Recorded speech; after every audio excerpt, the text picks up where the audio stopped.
এখন বলে না যে বাংলাদেশের জাতীয় মাছ কি, কেউ কয় পুঁটি মাছ, কেউ কয় পাঙ্গাস মাছ, বাচ্চারা কয়। মাছ এখন নাই, নদীতে কারেন্ট শর্ট দিয়ে মেরে মেরে সমস্ত মাছ বিলীন করে ফেলাইছে। 16 ফিট 50 ফিট পর্যন্ত মাছ ধরলে পরে ওই মাছ ইচ্ছা করে চলে আসে।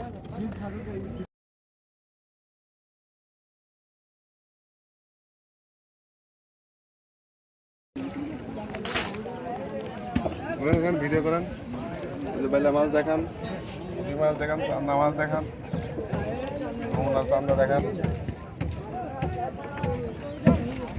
কতদিন ধরে মাছ মারেন এই নদীর? আমার জন্ম 26/12/86। জন্মের পর থেকেই মাছ বাপ দাদাদের সাথে মারছি, নিজেও মারছি, তারা চলে গেছে। এখন আগের মাছ এখন নাই।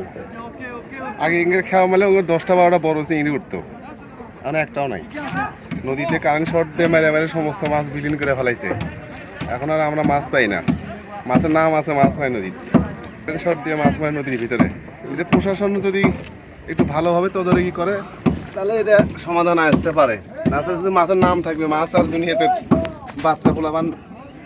এই জন্য এখন বলে না যে বাংলাদেশের জাতীয় মাছ কি, কেউ কয় পুঁটি মাছ, কেউ কয় পাঙ্গাস মাছ, বাচ্চারা কয়। কারণ কি, জাতীয় মাছ ইলিশ মাছ আর চোখে দেখে না। এরকম হয়ে গেছে দেশের অবস্থা।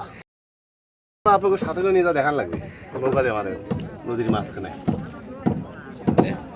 জেলেরা করে,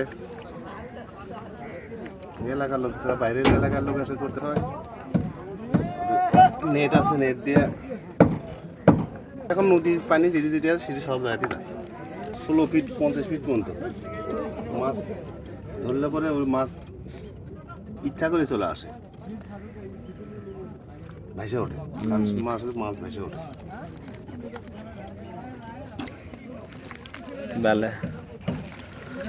কতক্ষণ ধরে মারতেছেন? 1 ঘন্টা তো হলোই।